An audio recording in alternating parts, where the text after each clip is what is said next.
ನಮಸ್ಕಾರ. GTV news ಕನ್ನಡಕ್ಕೆ ಸ್ವಾಗತ. ನಾನು ನಿಮ್ಮ ವೆಂಕಟೇಶ್.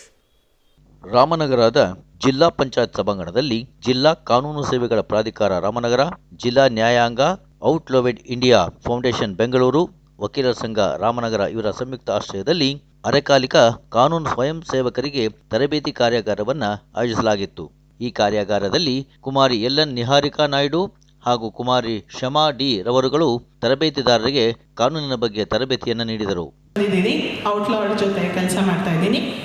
BBA LLB ಡಿಗ್ರಿ ಹಾಗೆ LLM ಹ್ಯೂಮನ್ ರೈಟ್ಸ್ ಲಾ ಮುಗಿಸಿ ಇವಾಗ ಔಟ್ಲಾಡ್ ಜೊತೆ ಕೆಲಸ ಮಾಡ್ತಾ ಇದ್ದೀನಿ. ಸೊ ಎಲ್ಲರಿಗೆ ನಮಸ್ಕಾರ. ನನ್ನ ಹೆಸರು ನಿಹಾರಿಕಾ ನಾಯ್ಡು ಅಂತ. ನಾನು ಬೆಂಗಳೂರಿನಿಂದ ಬಂದಿದ್ದೀನಿ. ನಾನು BBA LLB ಮುಗಿಸಿದ್ದೀನಿ. ಅಡ್ವೊಕೇಟ್ ಆಗಿ ಸ್ವಲ್ಪ ಸಮಯ ಕೆಲಸನೂ ಮಾಡಿದ್ದೀನಿ. ಇವಾಗ ಔಟ್ಲಾಡ್ ಸಂಸ್ಥೆ ಜೊತೆ ಫೆಲೋ ಅಂತ ಫೆಲೋಶಿಪ್ಪಲ್ಲಿ ನಾವು ಟ್ರೈನರ್ಸ್ ಆಗಿ ಬಂದಿದ್ದೀವಿ.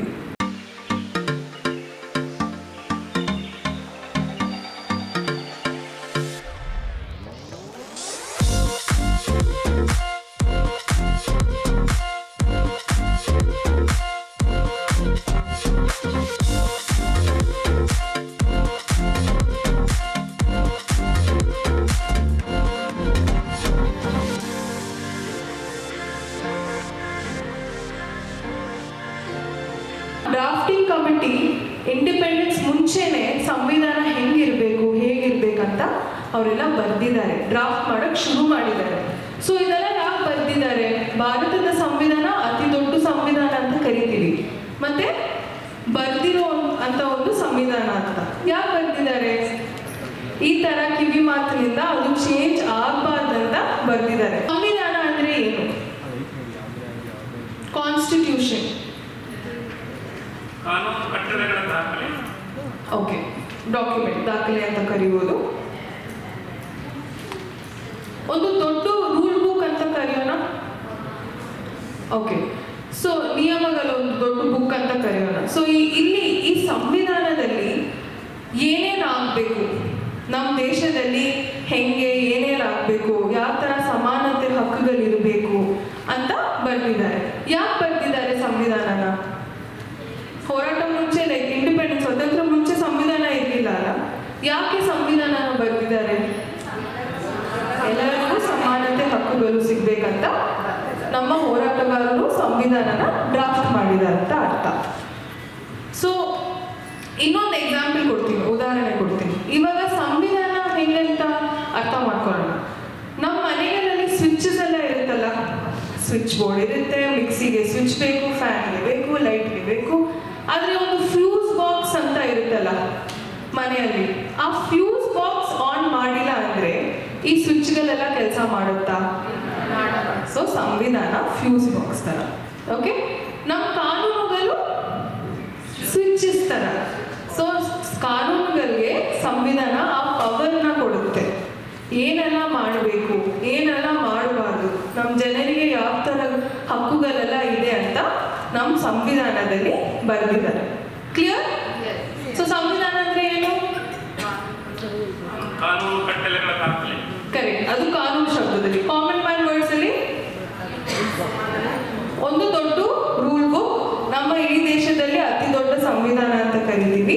ಸಂವಿಧಾನನ ಬರೆದಿದ್ದಾರೆ. ಯಾಕೆ ಬರೆದಿದ್ದಾರೆ? ಎಲ್ಲರಿಗೂ ಸಮಾನತೆ ಹಕ್ಕುಗಳಿರ್ಬೇಕಂತ ಸಂವಿಧಾನನ ಡ್ರಾಫ್ಟ್ ಮಾಡಿದ್ದಾರೆ. ಜವಾಹರ್ಲಾಲ್ ನೆಹರು ಎಲ್ಲರಿಗೂ ಗೊತ್ತಿದೆಯಲ್ಲ ಯಾರಂತ? I hope. ಓಕೆ, ಸೊ ಇವರು ಡ್ರಾಫ್ಟಿಂಗ್ ಕಮಿಟಿನ ಅಡ್ರೆಸ್ ಮಾಡುವಾಗ ಇದೊಂದು ಚಿತ್ರ, ಎಕ್ಸಾಂಪಲ್. ಮತ್ತೆ ಇಲ್ಲಿ ನೋಡಿ, ನಮ್ಮ ಡ್ರಾಫ್ಟಿಂಗ್ ಕಮಿಟಿ ಮೆಂಬರ್ಸ್ ಹಿಂಗಿದ್ರು. ಪ್ರೆಸಿಡೆಂಟ್ ಯಾರಿದ್ರು? Drafting committee president doctor Rajendra Prasad. ಮತ್ತೆ ನಮ್ಮ ಡ್ರಾಫ್ಟಿಂಗ್ ಕಮಿಟಿ ಅವ್ರ ಚೇರ್ಮನ್ ಬಂದ್ಬಿಟ್ಟು ಡಾಕ್ಟರ್ BR ಅಂಬೇಡ್ಕರ್ ಅವರು. ಪ್ರಿಯಾಂಬಲ್ ಅಂದ್ರೆ ಏನು? ಪೀಠಿಕೆ ಅಂದ್ರೆ ಏನು? Eye opener of the constitution. Okay, so ಸಂವಿಧಾನ ಎಷ್ಟೊಂದು ದೊಡ್ಡ ರೂಲ್ ಬುಕ್ ಅಂತ ನಾನು ಹೇಳಿದ್ದೀನಿ, ಎಷ್ಟೊಂದು ಆರ್ಟಿಕಲ್ ಎಲ್ಲ ಇದೆ. ಆದರೆ ಆ ಸಂವಿಧಾನನ ನಾವು ಹೇಗೆ ಅರ್ಥ ಮಾಡ್ಕೋಬೇಕಂದ್ರೆ ಈ ಪ್ರಿಯಾಂಬಲ್ ಅಲ್ಲಿ ಕೆಲವೊಂದು ವಾಕ್ಯಗಳಲ್ಲಿ ಸಂವಿಧಾನದಲ್ಲಿ ಏನೇನಿದೆ ಅಂತ ಎಕ್ಸ್ಪ್ಲೈನ್ ಮಾಡಿದ್ದಾರೆ. ಫಾರ್ ಎಕ್ಸಾಂಪಲ್, ಒಂದು ಬುಕ್ ತಗೋಬೇಕಾದ್ರೆ ನಾವು ಫುಲ್ ಬುಕ್ ಓದುತ್ತೀವ, ಫ್ರಂಟ್ ಪೇಜ್ ಬ್ಯಾಕ್ ಪೇಜ್, ಅಲ್ಲಿ ಏನಿರುತ್ತೆ? ಸಮ್ಮರಿ ಅಂತ ಇರುತ್ತೆ. ಕರೆಕ್ಟ್? ಸೊ ಆ ಸಮ್ಮರಿಯಲ್ಲಿ ಏನಿದೆ ಅಂತ ನಮ್ಮ ಸಂವಿಧಾನಕ್ಕೆ ಪ್ರಿಯಾಂಬಲ್ ಒಂದು ಸಮ್ಮರಿ ತರ ಇರುತ್ತಲ್ಲ, ರೈಟ್ ಯಾವ ಕಾನೂನಿಲ್ಲ, ಅದೆಲ್ಲ ಸಂವಿಧಾನದಲ್ಲಿದೆ. ಸೊ ಇದು ಏನ್ ಕರಿತೀವಿ ನಾವು? ಮೂಲಭೂತ ಹಕ್ಕುಗಳಂತ ಕರಿತೀವಿ, ಫಂಡಮೆಂಟಲ್ ರೈಟ್ಸ್. ಸೊ ಇವಾಗ ಫಂಡಮೆಂಟಲ್ ರೈಟ್ಸ್ ನಮಗೆ ತುಂಬಾ ಮುಖ್ಯ. ಈ ರೈಟ್ಸ್, ಈ ಹಕ್ಕುಗಳೆಲ್ಲ ನಮಗೆ ತುಂಬಾ ಮುಖ್ಯ. ಸೊ ಇದು ಡೀಟೇಲ್ಡ್ ಆಗಿ ಶಮ ಅವ್ರು ತಗೋತಾರೆ. ಯಾವ್ಯಾವ ರೈಟ್ಸ್ ನಮಗೆ ಬೇಕಾಗಿದೆ, PLV ಆಗಿ ನಮಗೆ ಯಾಕೆ ಈ ರೈಟ್ಸ್ ಎಲ್ಲ ಮುಖ್ಯ ಅಂತ ಶಮ ಅವರು ಡೀಟೇಲ್ಡ್ ಆಗಿ ಆರ್ಟಿಕಲ್ ಸಮೇತ ನಿಮ್ಮ ಹತ್ರ ಹಂಚ್ಕೋತಾರೆ. ಎಲ್ಲ ಮೂಲಭೂತ ಹಕ್ಕುಗಳು ಪ್ರತಿಯೊಬ್ಬ ವ್ಯಕ್ತಿಗೂ ಸಿಗತ್ತಾ? ಸಿಗಲ್ಲ ಮೇಡಮ್. ಎಸ್ ಅನ್ನೋರು ಕೈ ಎತ್ತಿ. ಎಲ್ಲ ಮೂಲಭೂತ ಹಕ್ಕು ಪ್ರತಿಯೊಬ್ಬ ವ್ಯಕ್ತಿಗೂ ಸಿಗತ್ತೆ ಅನ್ನೋರು ಕೈ ಎತ್ತಿ. ಓಕೆ, ಪ್ರತಿಯೊಬ್ಬ ವ್ಯಕ್ತಿ. Okay okay, yes and no ಇದು ಎರಡೂ ಆಗತ್ತೆ. ಕೆಲವು ಮೂಲಭೂತ ಹಕ್ಕುಗಳು ಪ್ರತಿಯೊಬ್ಬ ವ್ಯಕ್ತಿಗೂ ಅನ್ವಯಿಸುತ್ತೆ. ಅಂದ್ರೆ ಜೀವನ ಮತ್ತು ವೈಯಕ್ತಿಕ ಸ್ವಾತಂತ್ರ್ಯ ಇದರ ಹಕ್ಕಿರ್ಬೋದು, ಸಮಾನತೆಯ ಹಕ್ಕಿರ್ಬೋದು, ಇವೆಲ್ಲ ಪ್ರತಿ ವ್ಯಕ್ತಿಗೂ ಅನ್ವಯಿಸುತ್ತೆ. ಆದ್ರೆ ಸ್ವಾತಂತ್ರ್ಯದ ಹಕ್ಕು ಆರ್ಟಿಕಲ್ 19 ಅಡಿಲಿ ಒಂದು ಸಂಘ ರಚಿಸುವ ಅಥವಾ ಸ್ಥಾಪಿಸುವ ಸ್ವಾತಂತ್ರ್ಯ, ಈ ಥರದ್ದೆಲ್ಲ ಬರೀ ಭಾರತದ ಪ್ರಜೆಗಳಿಗೆ ಮಾತ್ರ ಅನ್ವಯಿಸುತ್ತೆ. ಸೊ ನೀವು ನೋಡಬೇಕು ಯಾವ ಹಕ್ಕುಗಳು ಪ್ರತಿಯೊಬ್ಬ ವ್ಯಕ್ತಿಗೂ ಅನ್ವಯಿಸುತ್ತೆ, ಯಾವ ಮೂಲಭೂತ ಹಕ್ಕುಗಳು ಬರೀ ಪ್ರಜೆಗಳಿಗೆ ಅನ್ವಯಿಸುತ್ತೆ ಅಂತ. ಇದು ಭಾರತದ ಸಂವಿಧಾನದ 3ನೇ ಭಾಗ, ಪಾರ್ಟ್ 3 ಅಡಿಯಲ್ಲಿ ಇದನ್ನ ಕೊಟ್ಟಿರ್ತಾರೆ. ಇವಾಗ ಇದನ್ನ ಯಾರು ಉಲ್ಲಂಘನೆ ಮಾಡ್ಬೋದಾ? ಮಾಡೋ ಹಾಗಿಲ್ಲ. ಸರ್ಕಾರ ಮಾಡೋ ಹಾಗಿಲ್ಲ. ಮಾಡಿದ್ರೆ ಕಾನೂನಿಂದ ಶಿಕ್ಷೆ ಇರುತ್ತೆ. ಹಾಗಾದ್ರೆ ಇದನ್ನ ಒಂದು ಲಕ್ಷ್ಮಣ ರೇಖೆ ಅಂತ ಹೇಳ್ಬೋದಾ? ಪ್ರತಿ ವ್ಯಕ್ತಿ ಅಥವಾ ಪ್ರಜೆಯ ಹಕ್ಕುಗಳನ್ನ ರಕ್ಷಿಸೋದಕ್ಕೆ ಒಂದು ಲಕ್ಷ್ಮಣ ರೇಖೆ ಇದೆ. ಇದನ್ನ ಒಂದು ವ್ಯಕ್ತಿ ಆಗಲಿ, ಒಂದು ಸಂಸ್ಥೆ ಆಗಲಿ ಅಥವಾ ಒಂದು ಸರ್ಕಾರನೇ ಆಗಿರ್ಲಿ ದಾಟಿ ನಿಮ್ಮ ಒಂದು ಮೂಲಭೂತ ಹಕ್ಕುಗಳನ್ನ ನಿರಾಕರಿಸೋ ಹಾಗಿಲ್ಲ. ಇವಾಗ ಮೂಲಭೂತ ಹಕ್ಕುಗಳು ಅಂದ್ರೆ ದೊಡ್ಡದಾಗಿ ಸ್ಕ್ರೀನ್ ಮೇಲೆ ಹಾಕಿದ್ದೀವಿ, ನೋಡ್ಕೊಳ್ಳಿ. ಆರ್ಟಿಕಲ್ 14ರಿಂದ 18 ರೈಟ್ ಟು ಈಕ್ವಾಲಿಟಿ, ಸಮಾನತೆಯ ಹಕ್ಕು. 19ರಿಂದ 22 ಸ್ವಾತಂತ್ರ್ಯದ ಹಕ್ಕು. 23, 24 ಶೋಷಣೆ ವಿರುದ್ಧ ಇರುವಂತಹ ಒಂದಿಷ್ಟು ರಕ್ಷಣೆಗಳು. 25ರಿಂದ 28 ಧರ್ಮದ ಸ್ವಾತಂತ್ರ್ಯದ ಹಕ್ಕು. 29, 30 ಸಾಂಸ್ಕೃತಿಕ ಮತ್ತು ಶಿಕ್ಷಣಕ್ಕೆ ಸಂಬಂಧಿಸಿದ ಹಕ್ಕು. 32 ಸಂವಿಧಾನಾತ್ಮಕ ಪರಿಹಾರಗಳ ಹಕ್ಕು. ಈ ಒಂದು ಆರ್ಟಿಕಲ್ ಮಿಸ್ ಆಗಿದೆ ಇದರಲ್ಲಿ. ಯಾವುದು? ಲಾ ಸ್ಟೂಡೆಂಟ್ಸ್ 21 is included, 19 to 22 ಮಧ್ಯದಲ್ಲಿ. One more is excluded. 31. Go to the last one, Article 32 ಸಂವಿಧಾನಾತ್ಮಕ ಪರಿಹಾರಗಳ ಹಕ್ಕು. ಅದೊಂದರಲ್ಲ ಮಾತ್ರ ಇರೋದಾ? right to constitutional remedies 226. 31 ಮುಂಚೆ ಆಸ್ತಿ ವಿಷಯದಲ್ಲಿ ಇತ್ತು, ಅದನ್ನ ಇವಾಗ ಕಾನ್ಸ್ಟಿಟ್ಯೂಷನಲ್ ರೈಟ್, ಸಂವಿಧಾನಾತ್ಮಕ ಹಕ್ಕು ಮಾಡಿದ್ದಾರೆ. ಅದು ಮೂಲಭೂತ ಹಕ್ಕ ಅಲ್ಲ ಇವಾಗ. ಆದ್ರೆ ಅದು ಬಂದು ಕರೆಕ್ಟ್ ಆನ್ಸರ್ 226. ಅದು ಹೈಕೋರ್ಟ್ಗೆ ಹೋಗೋದಕ್ಕೆ, ಆರ್ಟಿಕಲ್ 32 ಸುಪ್ರೀಂ ಕೋರ್ಟ್ ಹತ್ರ ಹೋಗೋದಕ್ಕೆ ಒಂದು ಪರಿಹಾರ ಹೇಳುತ್ತೆ.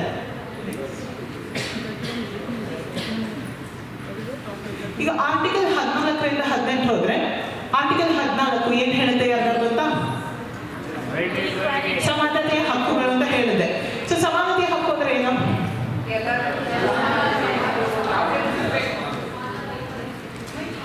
ಮೈಕ್ ಆನ್ ಮಾಡಿ ಆನ್ಸರ್ಸ್ ಮಾಡಿ. ಶ್ರೀಮಂತ ಅನ್ನೋದು ಪ್ರತಿಯೊಬ್ಬರು ಕೂಡ ಸಮಾನತೆಯಿಂದ ನೋಡುವಂತ ಸಮಾನತೆ. ಲಿಂಗ ತಾರತಮ್ಯವಿಲ್ಲದೆ ಎಲ್ಲ ಸಮಾನವಾಗಿ ಎಲ್ಲರೂ ಸಮಾನರು, ತಾರತಮ್ಯ ಇರೋ ಹಾಗಿಲ್ಲ. ಸಮಾಜದ ಕಟ್ಟ ಕಡೆಯ ವ್ಯಕ್ತಿವರೆಗೂ ತಲುಪುವಂತ ಒಂದು ಕಾನೂನು ವ್ಯವಸ್ಥೆನೇ ಸಮಾನತೆ. ಸಮಾನತೆಯ ಹಕ್ಕು, ಕರೆಕ್ಟ್, ಅಬ್ಸಲ್ಯೂಟ್ಲಿ. ಇದು ಏನು ಒಂದು ಉದ್ದೇಶ ಇದೆ ಇದು ಮುಂಚೆ ಅಂತ ಅಂದ್ಬಿಟ್ಟು ನೀವು ಹೇಳಿದ್ದೀರಾ. ಲಾ ಪ್ರಕಾರ ಕಾನೂನು ಏನು ಹೇಳುತ್ತೆ? ಆರ್ಟಿಕಲ್ 14 ಪ್ರತಿಯೊಬ್ಬ ವ್ಯಕ್ತಿಯು ಕಾನೂನಿನ ಮುಂದೆ ಸಮ ಹಾಗೂ ಪ್ರತಿಯೊಬ್ಬ ವ್ಯಕ್ತಿಯು ಕಾನೂನಿನ ಸಮವಾದ ರಕ್ಷಣೆಗೆ ಅರ್ಹ ಅಂತ ಹೇಳುತ್ತೆ. ಈಕ್ವಾಲಿಟಿ ಬಿಫೋರ್ ಲಾ ಹಾಗೆ ಈಕ್ವಲ್ ಪ್ರೊಟೆಕ್ಷನ್ ಆಫ್ ಲಾ ಅಂತ. ಈಗ ಆರ್ಟಿಕಲ್ 15 ಅಲ್ಲಿ ಹೇಳಿದ್ರು ಸರ್ ಮ್ಯಾಮ್, ಲಿಂಗದ ಮೇಲೆ ಯಾವುದೇ ಸಹ ತಾರತಮ್ಯ ಇರಬಾರ್ದು ಅಂತ. ಇದು ಬರೀ ಲಿಂಗ ಅಲ್ಲ, ಒಂದು ಧರ್ಮ, ಜಾತಿ, ಜನಾಂಗ, ಲಿಂಗ ಅಥವಾ ಹುಟ್ಟಿದ ಸ್ಥಳ, ಈ ಯಾವುದೇ ಒಂದು ವಿಷಯದಲ್ಲೂ ತಾರತಮ್ಯ ಇರಬಾರ್ದು, ಡಿಸ್ಕ್ರಿಮಿನೇಷನ್ ಇರಬಾರ್ದು ಅಂತ ಆರ್ಟಿಕಲ್ 15 ಹೇಳುತ್ತೆ. ಆರ್ಟಿಕಲ್ 16 ಸರ್ಕಾರಿ ನೌಕರಿಯಲ್ಲಿ ಒಂದು ಸಮಾನವಾಗಿ ಅವಕಾಶ ಪ್ರತಿಯೊಬ್ಬ ವ್ಯಕ್ತಿಗೂ ಕೊಡುತ್ತೆ. ನೆಕ್ಸ್ಟ್ ಆರ್ಟಿಕಲ್ 17 ಅಸ್ಪೃಶ್ಯತೆಯನ್ನ ನಿಷೇಧಿಸಿದೆ. ನಡೀತಿದ್ಯಾ? ಅಸ್ಪೃಶ್ಯತೆ ಇನ್ನೂ ಇದೆ ಅಲ್ವಾ? ಇನ್ನೂ ಇದೆ. ಕರೆಕ್ಟ್. ಈಗ ಅಸ್ಪೃಶ್ಯತೆ ಅಂತ ಅಂದರೆ ಇವಾಗ ನಾವು ಸಾಧಾರಣವಾಗಿ ಏನು ಅನ್ಕೋತೀವಿ, ಪರಿಶಿಷ್ಟ ಜಾತಿ ಅಥವಾ ಬುಡಕಟ್ಟಿದ ಜನಾಂಗಕ್ಕೆ ಮಾತ್ರ ಅನ್ವಯಿಸುತ್ತೆ ಅಂತ ಅನ್ಕೋತೀವಿ. ಇಲ್ಲ, ಇದು ಡೈರೆಕ್ಟ್ ಅಬಾಲಿಷನ್ ಆಫ್ ಅನ್ಟಚಬಿಲಿಟಿ ಅಂತ ಹೇಳಿದೆ. ಇದು ಯಾವುದೇ ರೀತಿಯಲ್ಲಿ ಇದನ್ನು ಅಭ್ಯಾಸ ಮಾಡಿದ್ರು ಅಂದರೆ, ಉದಾಹರಣೆಗೆ ಹೆಂಗಸರು ಈ ಜಾಗಕ್ಕೆ ಬರೋ ಹಾಗಿಲ್ಲ, ಗಂಡಸರು ಈ ಜಾಗಕ್ಕೆ ಬರೋ ಹಾಗಿಲ್ಲ, ಅದು ಕೂಡ ಒಂದು ಅಸ್ಪೃಶ್ಯತೆ ಆಗೇನೆ ಇರುತ್ತೆ. ಸೊ ಇದು ಬರೀ ಪರಿಶಿಷ್ಟ ಜಾತಿಯ ಬುಡಕಟ್ಟಿದ ಜನಕ್ಕಲ್ಲ, ಯಾವುದೇ ರೀತಿಯ ಒಂದು ಅಸ್ಪೃಶ್ಯತೆಯನ್ನು ಅಭ್ಯಾಸ ಮಾಡಿದರೆ ಅದನ್ನ ಸಂವಿಧಾನ ನಿಷೇಧಿಸಿದೆ ಅಂತ. ಕೊನೆಗೆ ಆರ್ಟಿಕಲ್ 18 ಯಾವುದೇ ತರ ಪದವಿ ಅಥವಾ ಶೀರ್ಷಿಕೆ ಅದನ್ನ ರದ್ದು ಮಾಡಿದೆ ಅಥವಾ ನಿಲ್ಲಿಸಿದೆ. ನಿಧಾನವಾಗಿ ಯಾರು ಬಂದ್ಬಿಟ್ಟು ಮುಂಚೆ ಈ ಅಪರಾಧ ಮಾಡಿದ್ರಲ್ಲ, ಇದಕ್ಕೆ ಇನ್ನೊಂದ್ಸತಿ ಈ ಒಂದು ಹೊಸ ಕಾಯ್ದೆಯಲ್ಲಿ ಶಿಕ್ಷೆ ಕೊಡಿ ಅಂತ ಕೇಳುವುದಾ? ಇಲ್ಲ. ಒಂದು ಸತಿ ಶಿಕ್ಷೆನ ಒಟ್ಟಿಗೆ ಸೇರಿಸಿ ಒಂದು ವಿಧಿಸಿದ ಮೇಲೆ ಅವರು ಶಿಕ್ಷೆ ಅನುಭವಿಸಕ್ಕೆ ಶುರು ಮಾಡಿದ ಮೇಲೆ ಹೊಸದಾಗಿ ಮರು ಶಿಕ್ಷೆ ಅದೇ ಅಪರಾಧಕ್ಕೆ ನೀಡೋ ಹಾಗಿಲ್ಲ. ಇದನ್ನ ಡಬಲ್ ಮಾಡಿ ಇರಬಾರ್ದು ಅಂತ ಹೇಳ್ತಾರೆ. ಇದಾದ್ಮೇಲೆ article 21 right to life and personal liberty. ಸಂವಿಧಾನದಲ್ಲಿ 2 ಲೈನ್ ಇರೋದಿದು. No person shall be deprived of his right to life or personal liberty unless according to due procedure established under law. ಅಷ್ಟೇ ಚಿಕ್ಕದ ಆರ್ಟಿಕಲ್, ಅದ್ರ ಮಹತ್ವ ಚಿಕ್ಕದ? ನಾವು ಇಂಪಾರ್ಟೆಂಟ್ ಆರ್ಟಿಕಲ್ ಆಗಿರುತ್ತೆ, ಯಾಕೆಂದ್ರೆ ಅದಿಲ್ಲ ಅಂದರೆ ಬೇರೆ ಯಾವುದೇ ಆರ್ಟಿಕಲ್ಸ್ ನಾವು ಎನ್ಫೋರ್ಸ್ಮೆಂಟೇ ಮಾಡೋಕ್ಕಾಗಲ್ಲ. Yes, correct. ಇವಾಗ ರೈಟ್ ಟು ಲೈಫ್ ಅಂತ ಅಂದರೆ ಜೀವನ ಎಷ್ಟು ಚಿಕ್ಕದ? ಒಬ್ಬ ವ್ಯಕ್ತಿ ಏನೇನಿರುತ್ತೆ ಒಬ್ಬ ವ್ಯಕ್ತಿಗೆ, ಅವನ ಘನತೆ, ಗೌರವ, ಅದರಿಂದ ಹಿಡಿದು ಪರಿಸರ, ಮಾನ ಎಲ್ಲನೂ ಇರುತ್ತಲ್ವಾ. ಸೊ ಒಂದೇ ಒಂದು ಜೀವನ ಅಂತ ಹೇಳ್ಬಿಡ್ತಾರೆ, ಆದರೆ ಅದ್ರಲ್ಲಿ ಸೇರ್ಕೊಳ್ಳೋದು ಏನೇನೋ ಅವ್ರ ಒಂದು ಘನತೆ ಆಗಿರ್ಬೋದು, ಆರೋಗ್ಯ ಇರ್ಬೋದು, ಗೌಪ್ಯತೆ, ಪ್ರೈವಸಿ ಅಥವಾ ಜೀವನೋಪಾಯ, ಲೈವ್ಲಿಹುಡ್, ಅವ್ರು ಕೆಲಸ ಮಾಡಿದ್ರೆ ಅವ್ರ ವ್ಯಕ್ತಿ ಹಿಂಗಾಗ್ತಾರೆ, ಸ್ವಚ್ಛ ಪರಿಸರ, ಇವೆಲ್ಲನೂ ಸೇರಿದ್ರೆ ಒಬ್ಬ ವ್ಯಕ್ತಿನ ವ್ಯಕ್ತಿ ಅಂತ ಹೇಳ್ಬೋದು. ಅವ್ರ ಅಸ್ತಿತ್ವಕ್ಕೆ ಏನಾದರೂ ಬೆಲೆ ಇರಲ್ಲ. ಸೊ ಇದು ಒಂದು ಆರ್ಟಿಕಲ್ಲು. ನೀವು ಎಷ್ಟೊಂದು ಕೇಸ್ ನೋಡ್ತೀರಾ, ಎಲ್ಲ ಕೇಸಲ್ಲೂ ಈ ಆರ್ಟಿಕಲ್ನ ಸುಮಾರಾಗಿ ಉಪಯೋಗಿಸ್ತಾರೆ. ಯಾತಕ್ಕೆ ಅಂದರೆ ಒಬ್ಬ ವ್ಯಕ್ತಿ ಇರಬೇಕು, ಅವ್ರ ಅಸ್ತಿತ್ವ ಇರಬೇಕು ಅಂದರೆ ಅದ್ರ ಮಹತ್ವನ ಚಿಕ್ಕದಾಗಿ ಲೈಫ್ ಅಂತ ಒಂದೇ ಒಂದು ಶಬ್ದದಲ್ಲಿ ತಡೆಗಟ್ಟಕ್ಕಾಗಲ್ಲ. ಇದರ ಸಂವಿಧಾನ ಪ್ರಕಾರ 6 ರಿಂದ 14 ವಯಸ್ಸು ಮಕ್ಕಳಿರೋ ಮಧ್ಯದಲ್ಲಿರೋ ಮಕ್ಕಳಿಗೆ ಉಚಿತ ಹಾಗೂ ಕಡ್ಡಾಯವಾದ ಶಿಕ್ಷಣದ ಹಕ್ಕಿದೆ. ಆರ್ಟಿಕಲ್ 22 ಅಲ್ಲಿ ಯಾರು ಹೇಳಿದ್ರು, ಅರೆಸ್ಟ್ ಮಾಡಿದಾಗ ಯಾವ ಕಾರಣಕ್ಕೆ ಅರೆಸ್ಟ್ ಮಾಡಿದ್ರು ಅಂತ ಹೇಳಬೇಕು, ಅದರದ್ದೊಂದು ಹಕ್ಕಿದೆ ಅಂತ ಅಲ್ವಾ? ಇದ್ರ ಬಗ್ಗೆ ಎಕ್ಸ್ಪ್ಲೇನ್ ಮಾಡ್ತೀರಾ?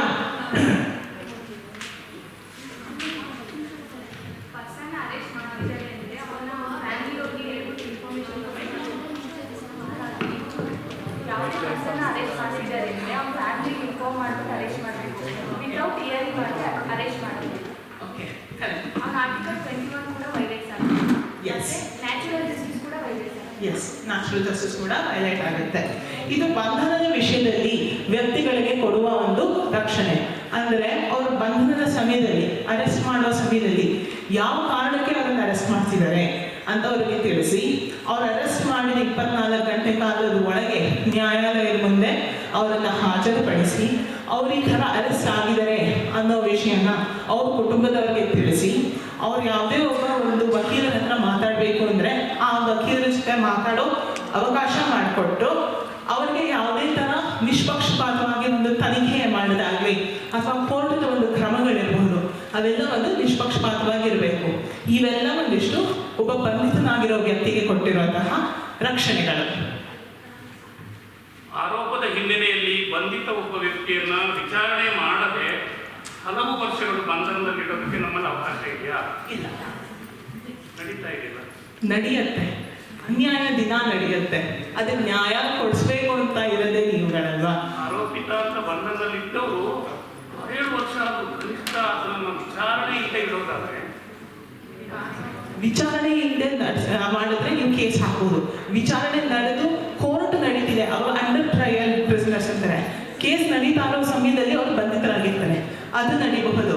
ಆದರೆ ವಿಚಾರಣೆ ಮಾಡಿಲ್ಲ, ತನಿಖೆನ ಮಾಡಿಲ್ಲ, ಜೈಲಿಗೆ ಹಾಕಿದ್ದಾರೆ ವರ್ಷಾಂಗಟ್ಟಲೆ ಅಂದರೆ ಅದು ತಪ್ಪು. 14 ವರ್ಷ ಕೆಳಗಿರೋ ಮಕ್ಕಳನ್ನ ಯಾವುದೇ ಥರ ಒಂದು ಕಾರ್ಖಾನೆ, ಫ್ಯಾಕ್ಟ್ರಿ ಅದರಲ್ಲಿ ಅಥವಾ ಮೈನಲ್ಲಿ ಅಥವಾ ಯಾವುದೇ ಥರ ಹಾನಿಕಾರಕ ಉದ್ಯೋಗ ಇದರಲ್ಲಿ ತೊಡಗಿಸಬಾರದು. ಪ್ರತಿಯೊಬ್ಬ ವ್ಯಕ್ತಿಗೆ ಭಾರತದಲ್ಲಿ ಅವರದೇ ಒಂದು ಧರ್ಮನ ಅನುಸರಿಸಲು, ಅಭ್ಯಾಸ ಮಾಡಲು, ಪ್ರಚಾರಿಸಲು ಒಂದು ಸ್ವಾತಂತ್ರ್ಯ, ಒಂದು ಹಕ್ಕು ಇದೆ. ಆರ್ಟಿಕಲ್ 25 ಒಂದು ಆತ್ಮಸಾಕ್ಷಿ ಒಂದು ಸ್ವಾತಂತ್ರ್ಯ ಕೊಟ್ಟು ಅವರ ಒಂದು ಧರ್ಮನ ಅಭ್ಯಾಸ ಮಾಡೋಕ್ಕೆ ಒಂದು ಹಕ್ಕು ಕೊಡುತ್ತೆ. ಆರ್ಟಿಕಲ್ 26 ಪ್ರತಿಯೊಂದು ಧರ್ಮದ ಒಂದು ಜನರು ಅವ್ರದೇ ಒಂದು ಧರ್ಮದ ಗುಂಪನ್ನ ಅಥವಾ ಸಂಘನ ರಚಿಸಿ ಸ್ಥಾಪಿಸಿ ಅದರಲ್ಲಿ ಏನೇನು ದಿನಚರಿ ವ್ಯವಹಾರಗಳಿರುತ್ತೆ ಅದನ್ನೆಲ್ಲನೂ ಅವರೇ ನಡೆಸೋಕ್ಕೆ ಒಂದು ಹಕ್ಕನ್ನು ಕೊಡುತ್ತೆ. ಆರ್ಟಿಕಲ್ 27 ಒಂದು ಧರ್ಮನ ಪ್ರೇರೇಪಿಸಲು ಅಥವಾ ಪ್ರಚಾರಿಸಲು ಒಂದು ಸಂಸ್ಥೆ ನಡೆಸಿದ್ರೆ ಅದಕ್ಕೆ ಯಾವುದೇ ಥರ ತೆರಿಗೆ ಕೊಡಬೇಕು, ಟ್ಯಾಕ್ಸ್ ಕೊಡಬೇಕು ಅಂತ ಒತ್ತಾಯ ಮಾಡೋ ಹಾಗಿಲ್ಲ. ಇದ್ರದ್ದೊಂದು ರಕ್ಷಣೆ ಕೊಡುತ್ತೆ. ಹಾಗೆ ಆರ್ಟಿಕಲ್ 28 ಶಿಕ್ಷಣದ ಸಂಸ್ಥೆ, ಎಜುಕೇಷನ್ ಇನ್ಸ್ಟಿಟ್ಯೂಷನ್ಸ್, ಆ ಸಂಸ್ಥೆಗಳಲ್ಲಿ ಧಾರ್ಮಿಕ ಅಧ್ಯಯನ ಮಾಡಬೇಕಾ ಬೇಡವಾ ಅನ್ನೋದನ್ನ ನಿರ್ಧಾರ ಮಾಡೋ ಹಕ್ಕು ಕೊಡುತ್ತೆ. ಕೆಲವು ಸಂಸ್ಥೆಗಳು, ಕೆಲವು ಎಜುಕೇಷನ್ ಇನ್ಸ್ಟಿಟ್ಯೂಷನ್, ಸ್ಕೂಲ್ಗಳಲ್ಲಿ ಧರ್ಮದ ಅಧ್ಯಯನ ಮಾಡಿಸ್ತಾರೆ. ಈ ಥರ ಒಂದು ಯಾವುದೇ ಒಂದು ಧರ್ಮ ಇರ್ಬೋದು, ಈ ಥರ ಇದೆ, ಇದು ಮಾಡ್ಬೋದು, ಮಾರಲ್ ಸ್ಟಡೀಸ್ ಅಂದ್ಬಿಟ್ಟು ರಿಲಿಜಿಯನ್ ಸ್ಟಡೀಸ್ ಅಂತ ಹೇಳಿ ಮಾಡ್ತಾರೆ. ಕೆಲವರು ಮಾಡಲ್ಲ. ಇದು ಅವರ ಹಕ್ಕು, ಇದು ಅವರ ಸ್ವಾತಂತ್ರ್ಯ. ಕಡ್ಡಾಯವಾಗಿ ಮಾಡಬೇಕು ಮಾಡಬಾರ್ದು ಅಂತ ಯಾರು ಹೇಳೋ ಹಾಗಿಲ್ಲ. ಈ ಹಕ್ಕುಗಳನ್ನು ಒಂದು ಧಾರ್ಮಿಕ ಅಲ್ಪಸಂಖ್ಯರು ಅಂದರೆ ಮೈನಾರಿಟೀಸ್ ಅವರಿಗೆ ಅವರ ಒಂದು ಸಂಸ್ಕೃತಿ, ಭಾಷೆ ಅಥವಾ ಶಿಕ್ಷಣ ಇದಕ್ಕೆ ಸಂಬಂಧಿಸಿರೋ ಹಾಗೆ ಒಂದಿಷ್ಟು ಹಕ್ಕುಗಳು ಹಾಗೂ ಸ್ವಾತಂತ್ರ್ಯಗಳನ್ನು ಈ ಎರಡು ಆರ್ಟಿಕಲ್ ಅಡಿಯಲ್ಲಿ ಕೊಟ್ಟಿದೆ. ಆರ್ಟಿಕಲ್ 29 ಯಾವುದೇ ಒಂದು ಧರ್ಮದ ಗುಂಪಿಗೆ ಅವರ ಒಂದು ಭಾಷೆ, ಬರವಣಿಗೆ ಅಥವಾ ಸಂಸ್ಕೃತಿ ಇದನ್ನ ರಕ್ಷಿಸೋ ಹಕ್ಕು ಕೊಟ್ಟಿದೆ. ಹಾಗೆ ಆರ್ಟಿಕಲ್ 30 ಧಾರ್ಮಿಕ ಅಲ್ಪಸಂಖ್ಯರಿಗೆ ಅವರದೇ ಒಂದು ಶಿಕ್ಷಣದ ಸಂಸ್ಥೆಯನ್ನು ಸ್ಥಾಪಿಸಿ ಅದರದ್ದು ಏನು ದಿನ ವ್ಯವಹಾರ ಇದೆ ಅದನ್ನು ನಡೆಸ್ಕೊಂಡು ನಿಯಂತ್ರಿಸುವಂತಹ ಒಂದು ಹಕ್ಕು ಕೂಡ ಕೊಟ್ಟಿದೆ. ಸರ್ ಹೇಳಿದ್ರು, ಅವಾಗ ಪ್ರಶ್ನೆ ಮಾಡಿದ್ರು, ಈ ಥರ ಮೂಲಭೂತ ಹಕ್ಕುಗಳಿರುತ್ತೆ, ಇದನ್ನು ಉಲ್ಲಂಘನೆ ಮಾಡಿದ್ರೆ ಏನು ಮಾಡಬಹುದು ಅಂತ ಅಂದ್ಬಿಟ್ಟು. ಆವಾಗ ಆರ್ಟಿಕಲ್ 32 ಹಾಗೂ 226 ಬರುತ್ತೆ. ಇವಾಗ ನಾವು ಮೂಲಭೂತ ಹಕ್ಕುಗಳನ್ನು ಸಂವಿಧಾನದ ಅಡಿಪಾಯ ಅಂತ ಹೇಳಿದ್ರೆ ಈ ಎರಡು ಆರ್ಟಿಕಲ್ನ ಅದರ ಒಂದು ಆತ್ಮ ಅಂತ ಅಥವಾ ಹೃದಯ ಅಂತ ಕೂಡ ಹೇಳ್ಬೋದು. ಇದು ನಾವು ಹೇಳ್ತಿರೋದಲ್ಲ, ಡಾಕ್ಟರ್ BR ಅಂಬೇಡ್ಕರ್ ಅವರು ಹೇಳಿದ್ದು. ಯಾಕೆಂದರೆ ಮೂಲಭೂತ ಹಕ್ಕುಗಳು ಒಬ್ಬ ವ್ಯಕ್ತಿ ಆಗಲಿ, ಒಂದು ಸಂಸ್ಥೆ ಆಗಲಿ ಅಥವಾ ಒಂದು ಸರ್ಕಾರ ಆಗಲಿ ಯಾರೇ ಇದನ್ನ ಒಂದು ಉಲ್ಲಂಘನೆ ಮಾಡಿದ್ರೆ ಸುಪ್ರೀಂ ಕೋರ್ಟ್ ಅಥವಾ ಹೈಕೋರ್ಟ್ ಮುಂದೆ ಮೊರೆ ಹೋಗ್ಬೋದು. ಈ ಒಂದು ಆರ್ಟಿಕಲ್ ಇಟ್ಕೊಂಡು ಆರ್ಟಿಕಲ್ 32 ಅಡಿಯಲ್ಲಿ ಸುಪ್ರೀಂ ಕೋರ್ಟ್ ಹತ್ರ ಹೋಗ್ಬೋದು. ಹಾಗೆ 226 ಅಡಿಯಲ್ಲಿ ಹೈಕೋರ್ಟ್ ಹತ್ರ ಹೋಗ್ಬೋದು. ಇದರಲ್ಲಿ ಪಬ್ಲಿಕ್ ಇಂಟ್ರೆಸ್ಟ್ ಲಿಟಿಗೇಷನ್ ಅಂತ ಯಾರು ಕೇಳಿದ್ದೀರಾ? ಎಸ್, ಏನದು? ಸಾರ್ವಜನಿಕ ಹಿತಾಸಕ್ತಿಯ ಓಕೆ. ಏನಿರುತ್ತೆ ಅದರಲ್ಲಿ? ಏನು ನಡೆಯುತ್ತೆ ಅದರಲ್ಲಿ? ಕೈ ಎತ್ತಿಸೋದು ಪ್ಲೀಸ್. ಓಕೆ. ಯಾವುದೇ ಒಬ್ಬ ಪಬ್ಲಿಕ್ ಇಂಡಿವಿಜುವಲ್ ರೈಟ್ಸ್ ಏನಾದರೂ ವೈಲೇಟ್ ಮಾಡಿದ್ರೆ ಮತ್ತೆ ಪಬ್ಲಿಕ್ ನ್ಯೂಸೆನ್ಸ್ ಮಾಡಿದ್ರೆ ಅವಾಗ ನಾವು ಸಾರ್ವಜನಿಕ ಹಿತಾಸಕ್ತಿ ಮೊಕದ್ದಮೆ ಹಾಕೋಬಹುದು. ಕರೆಕ್ಟ್. ಇವಾಗ ನೀವೆಲ್ಲ PLDs, ನಿಮ್ದೇನೋ ಮೂಲಭೂತ ಹಕ್ಕು ಉಲ್ಲಂಘನೆ ಆಗಿರುತ್ತೆ, ನೀವೆಲ್ಲ ಕೋರ್ಟ್ ಮುಂದೆ ಹೋಗಿ ನಾನು ಹೋರಾಡ್ತೀನಿ ಅಂತ ಹೇಳ್ತೀರಾ, ಹೋಗ್ತೀರಾ, ಸರಿ, ವೆಲ್ ಆ್ಯಂಡ್ ಗುಡ್. ಕೆಲವು ಜನರು ಮನೆಯಿಂದ ಹೊರಗೆ ಬರೋದಕ್ಕೆ ಹೆದರ್ತಾರೆ. ಅವ್ರಿಗೆ ನೀವು ಹೋಗು, ಹೈಕೋರ್ಟ್ಗೆ ಹೋಗು, ಸುಪ್ರೀಂ ಕೋರ್ಟ್ಗೆ ಹೋಗು, ಕೇಸ್ ಹಾಕು ಅಂದರೆ ಹೋಗೋದಾಗತ್ತಾ? ಆಗಲ್ಲ. ಅದಕ್ಕೋಸ್ಕರ ಅವ್ರು ಹೇಳಿದಂಗೆ PIL ಇರೋದು, ಪಬ್ಲಿಕ್ ಇಂಟ್ರೆಸ್ಟ್ ಲಿಟಿಗೇಷನ್. ಯಾವುದೇ ಒಬ್ಬ ವ್ಯಕ್ತಿ ಅಥವಾ ಒಂದು ಗುಂಪು, ಜನರ ಗುಂಪು, ಅವರ ಒಂದು ಮೂಲಭೂತ ಹಕ್ಕುಗಳ ಉಲ್ಲಂಘನೆ ಆಗಿದ್ರೆ ಅವ್ರ ಪರವಾಗಿ ಬೇರೊಬ್ಬ ವ್ಯಕ್ತಿ ಹೋಗಿ ಒಂದು ಕೇಸ್ ಹಾಕಿ ಅವ್ರ ಪರವಾಗಿ ಹೋರಾಟ ಮಾಡಬಹುದು. ಇವಾಗ ಒಂದು ಅರ್ಜಿನ ಕೋರ್ಟ್ ಮುಂದೆ ಸಲ್ಲಿಸ್ತೀರಾ, ಯಾವಾಗ ಮೂಲಭೂತ ಹಕ್ಕುಗಳ ಉಲ್ಲಂಘನೆ ಆಗಿದೆ ಅಂತ. ಈ ಅರ್ಜಿಯನ್ನ ಪೆಟಿಷನ್ ಅಂತ ಹೇಳ್ತಾರೆ. ಈ ಪೆಟಿಷನ್ ಅನ್ನ ತಗೊಂಡು ಸುಪ್ರೀಂ ಕೋರ್ಟ್ ಆಗಿರಲಿ, ಹೈಕೋರ್ಟ್ ಆಗಿರಲಿ ಒಂದು ನಿರ್ದೇಶನ ಕೊಡುತ್ತೆ. ಏನು, ಯಾವ ಒಂದು ಸರ್ಕಾರ ಆಗಿರಲಿ, ವ್ಯಕ್ತಿ ಆಗಿರಲಿ ಮೂಲಭೂತ ಹಕ್ಕುಗಳನ್ನು ರಕ್ಷಿಸಿ ಒಂದು ಸಂವಿಧಾನನ ಅನುಸರಿಸಿ ಅವರ ಒಂದು ಕರ್ತವ್ಯನ ನಿರ್ವಹಿಸಬೇಕು ಅಂತ. ಈ ಒಂದು ನಿರ್ದೇಶನನ ರಿಟ್ ಅಂತ ಹೇಳ್ತಾರೆ. ಇದು ಕಾನೂನು ಪ್ರಕಾರ ನಡೆದಿರೋ ಒಂದು ಉಲ್ಲಂಘನೆನ ಅದು ನಾವು ಅರ್ಥ ಮಾಡ್ಕೋಬೇಕಾಗುತ್ತೆ.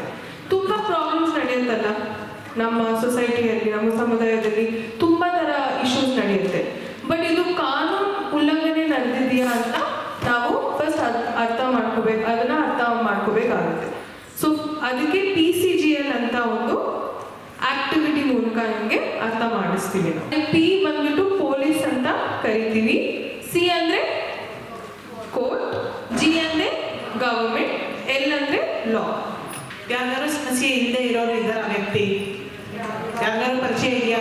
ಪರಿಚಯ ಇದ್ರೆ ದಯವಿಟ್ಟು ಅವ್ರು ಮಾಹಿತಿ ಕೊಡಿ, ನಾನು ಸ್ವಲ್ಪ ಮಾತಾಡಬೇಕು ಹೆಂಗಿರ್ತಾರೆ ಅಂತ. ಬಟ್ ಸಮಸ್ಯೆ ಎಲ್ಲರಿಗೂ ಇರ್ತಲ್ವಾ? ಹಾಂ, ಸಮಸ್ಯೆ ಇವಾಗ ಕಾನೂನಿನ ಸಮಸ್ಯೆನ ಇಲ್ವಾ ಅಂತ ಹೆಂಗೆ ನಿರ್ಧಾರ ಮಾಡ್ತೀರಾ? ಕಾನೂನಿನ ಸಮಸ್ಯೆ ಆದ್ರೆ ನೀವು ಹೋಗಿ ಸಹಾಯ ಮಾಡಿ ಅವ್ರಿಗೆ ಏನು ಪರಿಹಾರ ಕೊಡಿಸ್ಬೋದು ಅದೆಲ್ಲ ಕೊಡಿಸ್ಬಹುದು. ಬರೀ ಅವ್ರದ್ದೇ ಸಮಸ್ಯೆ ಅಂತ ಅಂದ್ರೆ ಏನು ಮಾಡೋದಕ್ಕಾಗಲ್ಲ. ಆದ್ರೆ ಕಾನೂನಿನ ಸಮಸ್ಯೆ ಅಂತ ಹೆಂಗೆ ನಿರ್ಧಾರ ತಗೋತೀರಾ?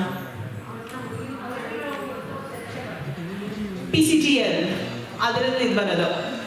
ಅಕಸ್ಮಾತ್ ಒಂದು ಸಮಸ್ಯೆ ತುಂಬಾ ಗಂಭೀರವಾಗಿದೆ, ಪೊಲೀಸ್ನವರು ಬಂದು ಅವರ ಒಂದು ಇನ್ವಾಲ್ವ್ಮೆಂಟ್ ಇರಲೇಬೇಕಾಗತ್ತೆ ಅಂತ ಅಂದ್ರೆ P ಆಗತ್ತೆ. ಕೋರ್ಟ್ಗೆ ಹೋಗಿ ನ್ಯಾಯಾಲಯದ ಮುಂದೆ ಒಂದು ಪರಿಹಾರ ಪಡಿಬಹುದು ಡೈರೆಕ್ಟ್ ಆಗಿ. ನೀವು ಇವಾಗ ಹೇಳಿದ್ನಲ್ಲ ಆರ್ಟಿಕಲ್ 32, 226 ಆ ಥರ. ಆವಾಗ ಕೋರ್ಟ್ ಸಂಬಂಧಿಸುತ್ತೆ. ಆವಾಗ C. ಅಕಸ್ಮಾತ್ ಸರ್ಕಾರಿ ಅಧಿಕಾರಿ ಯಾರು ಇರ್ತಾರೆ, ಸರ್ಕಾರಿ ಇಲಾಖೆ ಇರುತ್ತೆ, ಅವ್ರ ಹತ್ರ ಹೋಗಿ ಒಂದು ಪರಿಹಾರ ತಗೋಬಹುದು ಗವರ್ಮೆಂಟ್. ಅಕಸ್ಮಾತ್ ಇವು ಮೂರೂ ಇಲ್ಲ ಅಂದ್ರೆ ಆ ವಿಷಯದಲ್ಲಿ ಯಾವುದೋ ಒಂದು ಕಾನೂನು ಅಥವಾ ಒಂದು ನಿಯಮ, ಒಂದು ಲಾ ಇದೆ ಅಂದ್ರೆ L. ಸೊ PCGL ಅಂದ್ರೆ ಇಲ್ಲ ಪೊಲೀಸ್ ಆಗಲಿ, ಕೋರ್ಟ್ ಆಗಲಿ, ಸರ್ಕಾರ ಆಗಲಿ ಅಥವಾ ಕಾನೂನು ಆಗಲಿ, ಇವರ ಒಂದು ಇನ್ವಾಲ್ವ್ಮೆಂಟ್ ಒಂದು ವಿಷಯದಲ್ಲಿ ಇದ್ರೆ ಆಗ ಅದು ಲೀಗಲ್ ಇಶ್ಯೂ, ಕಾನೂನಿನ ಸಮಸ್ಯೆ ಆಗತ್ತೆ. ಸೊ ನೀವು ಎಲ್ಲನೂ ಇರಬೇಕು ಪ್ರತಿಯೊಂದು ಸಮಸ್ಯೆಗೆ ಅಂತ ಇಲ್ಲ. ಈಗ ಯಾವ್ದಾದ್ರು ಒಂದಿದ್ರೆ, ಒಂದು ಅಂಶ ಇದ್ರು, P ಇರ್ಬೋದು, C, E ಅಥವಾ L ಇರಬಹುದು, ಅಥವಾ ಕಾಂಬಿನೇಷನ್ PC ಇರುತ್ತೆ, GL ಇರಲ್ಲ, ಅಥವಾ CGL ಇರುತ್ತೆ, ಪೊಲೀಸ್ ಇರಲ್ಲ. ಅಟ್ಲೀಸ್ಟ್ ಒಂದು ಅಂಶ ಇದ್ರೆ ಅದು ಒಂದು ಕಾನೂನಿನ ಸಮಸ್ಯೆ ಆಗುತ್ತೆ. ನಿಮ್ಮನ್ನ ಎಲ್ಲರೂ ನಾವೇನು ಕರಿತಾ ಇದೀವಿ? PLV ಅಂತ. PLV ಅಂದರೆ ಪ್ಯಾರಾಲೀಗಲ್ ವಾಲಂಟಿಯರ್. ಅದು ಹೇಗೆ ಬಂತು? PLV ಅನ್ನೋ ಒಂದು ಶಬ್ದ ಹೇಗೆ ಬಂತು?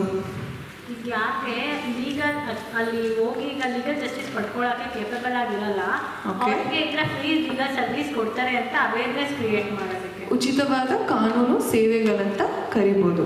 ಸೊ ನಾಲ್ಸ ಅರ್ಥ ಮಾಡ್ಕೋಬೇಕಾದ್ರೆ ನಾವು ಮೊದಲನೇ ನಾವು ಏನು PLV ಅಂದರೆ ಏನು ಫಸ್ಟ್ ಅರ್ಥ ಮಾಡ್ಕೋಬೇಕಾಗತ್ತೆ. ಸೊ ಇವಾಗ PLVs ಏನು ಮಾಡ್ತಾರೆ? ಕಾನೂನು ಮತ್ತೆ ಜನರ ಮಧ್ಯೆ ಸೇತುವೆ ಥರ ನೀವು ಕೆಲಸ ಮಾಡ್ತೀರಾ. ಸೊ ನೀವು ಕಾನೂನನ್ನ ಆಶಾ ವರ್ಕರ್ಸ್ ಅಂತ ನಾವು ಕರಿತೀವಿ. ಸೊ ನೀವೇನಾಗ್ತೀರಾ? ಸೇತುವೆ ಥರ, ಒಂದು ಬ್ರಿಡ್ಜ್ ಥರ, ಕಾನೂನು ಮತ್ತು ಜನರ ಮಧ್ಯೆ ಒಂದು ಬ್ರಿಡ್ಜ್ ಥರ ಹಾಕ್ತೀರಾ. ಸೊ ಜನರಿಗೆ ಎಷ್ಟೊಂದು ಮಾಹಿತಿ ಇಲ್ಲ. ಕಾನೂನು ಎಲ್ಲರಿಗೂ ಅಲ್ವಾ? ಸಂವಿಧಾನ ಏನಂತ ಹೇಳುತ್ತೆ? ಸಮಾನತೆ ಹಕ್ಕುಗಳನ್ನ ಕೊಡುತ್ತೆ ಸಂವಿಧಾನ. ಸೊ ಕಾನೂನು ಎಲ್ಲರಿಗೂ ಸೇರ್ಬೇಕಂತ PLV ನಾಲ್ಸಾ ಅವರು PLV ಸ್ಕೀಮ್ ಅಂತ 2009 ಮಾಡಿದ್ರು. ಇದು ಇವತ್ತಿನ ಮಾಗಡಿಯ ಸುದ್ದಿ ಸಮಾಚಾರ. ನಿರಂತರ ಸುದ್ದಿ ಸಮಾಚಾರಕ್ಕೆ ವೀಕ್ಷಿಸಿ ನಿಮ್ಮ GTV ನ್ಯೂಸ್ ಕನ್ನಡವನ್ನು. ವಂದನೆಗಳು.